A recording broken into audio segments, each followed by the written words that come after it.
Hey guys, welcome back to another action figure review. We have another import figure up for review today. From StarArc Toys, we have their new Cyber Limit series, heavily inspired by cyberpunk.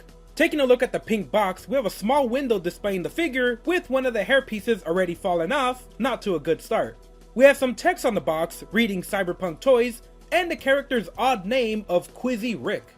Over at the back, we have some background information on the character, a few images, and links to social media with a few warnings. The sides of the box have the series name Cyber Limit posted here. And the top of the box has a holographic sticker for authenticity.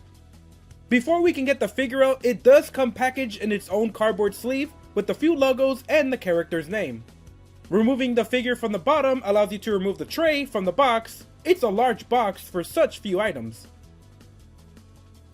StarArc Toys is a new company based in China whose first two releases were part of the Cyber Limit series, starting off with this Rebecca-inspired figure named Quisy Rick. While everyone waits for an official Cyberpunk Rebecca figure, a lot of companies have taken their own chance at releasing their own versions with slight differences to keep them unique enough. While StarArc Toys have only had 2 releases so far, they do have a few pre-orders open featuring more cyberpunk-themed figures and a few dark fantasy figures. Not much lore is provided for this figure other than the short paragraph on the back of the box, but there's not much to say when your character is just a clone of the cyberpunk Edgerunner's Rebecca. Let's check out some of the details.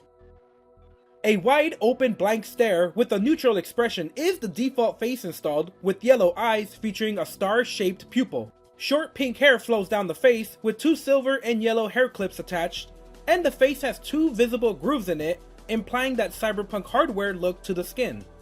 Over at the side, we have a better look at the hair and ponytails, where their hair fades from a pink to a yellow towards the tips. The flashing on the plastic is quite visible here and noticeable. At the back of the head, we can see the small gray and black headwear used to separate the hair into 2 small ponytails. Looking at the chest, we have a half-cut black jacket worn at the top, with golden trims on the belts and straps at the center. The gold paint here is floppy and slightly applied lower than intended, leaving behind a strip of unpainted plastic to the details. Over at the back, the leather jacket continues to have more gold painted on in a sloppy manner, with a jack-o'-lantern style face at the center of the black jacket. Specks of gold paint were left on the shoulder, a factory error that will be common on the rest of this figure. The right shoulder features a white sleeve with a belt and golden notches painted in. The sleeves flare open, revealing a large zipper detail, with a yellow trim that spills onto the other details and the black collar. The left shoulder matches the chest with a black sleeve, detailed with a white belt and blue and pink button, with the pink button's paint applied very sloppy. Just like the other sleeve, we have a familiar zipper detail matching the other arm, only in black. Over at the waist, we have a better look at the stomach with more of those cybernetic skin lines, large black joints instead of the thighs, and a gray metal plate for the underwear. At the back, we have a better look at the machinery that handles her 2 robotic arms. Gunmetal ports attached to the lower back, with large joints attaching a golden trim machinery and pistons. Looking at the cybernetic arms, we have more large machinery detailed into the sculpt, with a few panels, joints, and gold-colored parts. The cybernetic hands continue in that gunmetal color, with each finger joint having a small section of gold painted on it in a bulky square segment. The skinny thighs have more of those cybernetic panel lines on the skin, and a small gray and yellow striped panel on the side of the thigh, and a smaller one on the kneecaps. We finished taking a look at the details with the black combat boots, large in size with a gray trim, yellow laces, and silver spikes on the collar. We can notice a few more specks of white paint spilled onto the boots. Let's see the articulation. Starting off with the ponytails, we do have 2 of them that can rotate and bend up and down, a ball joint at the head that allows rotation and bobbing, with slight forward and back range getting blocked by the jacket's collar. The shoulders open and rotate, they are slightly stiff and rub against the jacket. A single joint at the elbow that allows it to bend inward and outward and rotate in this area. The sleeves do get in the way of a tight bend. Wrists that rotate and bend up and down. We have a ball joint at the chest, but we don't get much range out of it, being able to rotate and bend back until the body starts to hit its own sculpting. The robotic arms are on their own joints and can rotate and bend depending on the orientation. with this section having a swivel that rotates. These joints are very light and cannot support the weight of their own arms. On the robotic hands, each finger can open and close, forming a fist. It is unfortunate that these arms do make the figure top heavy and cannot support their own weight. The legs are using a large ball joint that allows us to bend forward and around until we start to hit the skin of the figure that limits the range in every direction they touch. This joint also allows rotation, and we have double jointed knees that bend back but won't hold a tight pose.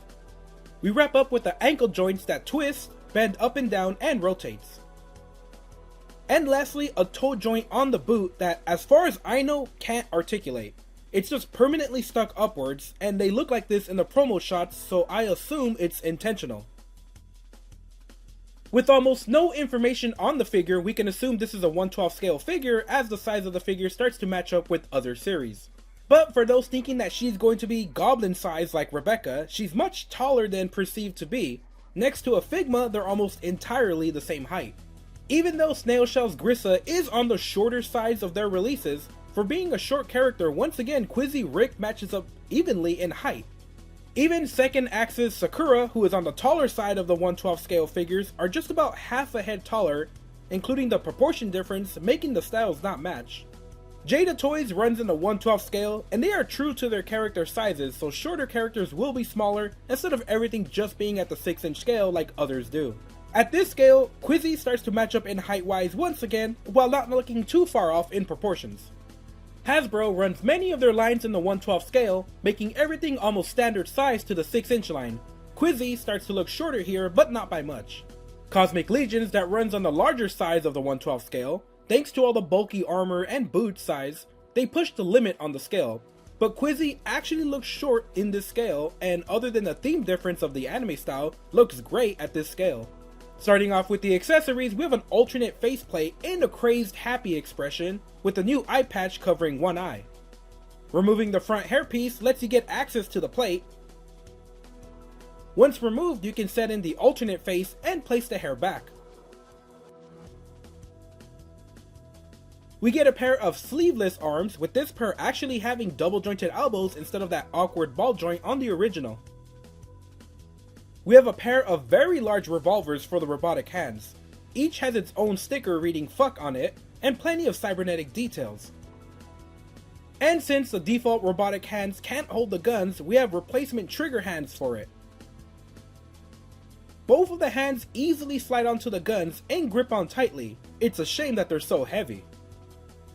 We get a pair of hands in a thumbs up gesture, and another set displaying the middle finger. And lastly, we have a spare set of joints for the wrist. Okay, so where do I start with this mess of a figure? There are so many small issues with Quisy Rick that I was willing to compromise. As compared to my latest review, Roman Key Jessica figure, this was more than half the price, so I was willing to lower my expectations for this figure. Now let's start off with the most important issue, the joints. While the shape of her large boots do help her with standing at a neutral pose, any involvement of her robotic hands just makes the character too top heavy. Normally, this could have been solved with a wide stance. Unfortunately, the robotic arms cannot support their own weight when carrying the guns or alternate hands. So the arms can't hold a pose and flop unless rested onto the body. As you can see in this picture, I had to use a stand to prop her up. That's another issue, this figure comes with no stand. She's top heavy, can't pose, her joints can't support the weight of the accessories, and they didn't include a stand. This is crazy. They released a figure knowing she can't hold a pose and did not include a stand. The paint is sloppy, there are tons of speck of paint that fall off the brush, the figure has marks all over the body, and the plastic mold flashing is noticeable. StarArc Toys is a new company and they're going to have some starting issues, but to release a figure in this condition, it doesn't look good for the rest of the series. The plastic feels outdated, brittle. The joints were not smooth, and the plastic has rough edges that make me wonder what happened to the molds they were using. Why is all the paint slightly misaligned? I don't even see this much paint errors in $25 McFarlane toys. This is not what I expect from an import figure that's trying to make their first impression into the market. And this is how far I got into the review. It was one last photo to wrap up the review when twisting the robotic arms on the back snapped off. I am telling you guys, in all the years of reviewing import figures, I have always been delicate. Shit, I've been scared to break them myself, but I never did. A lot of these import figures, while they have tiny joints, they feel amazing to pose. And then there's StarArc toys, that somehow releasing plastic that feels cheaper than $15 bootleg figures I've ordered on AliExpress. I was able to set my expectations lower, especially for the price of this figure, but I wasn't expecting garbage. I'm rushing this review out so that you guys can hopefully cancel your pre-orders. It's a cheap Rebecca clone that was riddled with tons of small problems, but if I can even get 3 photos out of her before her joint snap, oh and by the way, I do the hot water bath on these figures.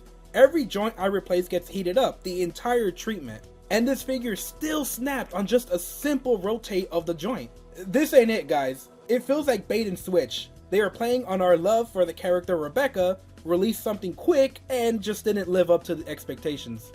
Get the Roman Key Jessica version. Check out my review on that, and please stay away from this one. Like and subscribe.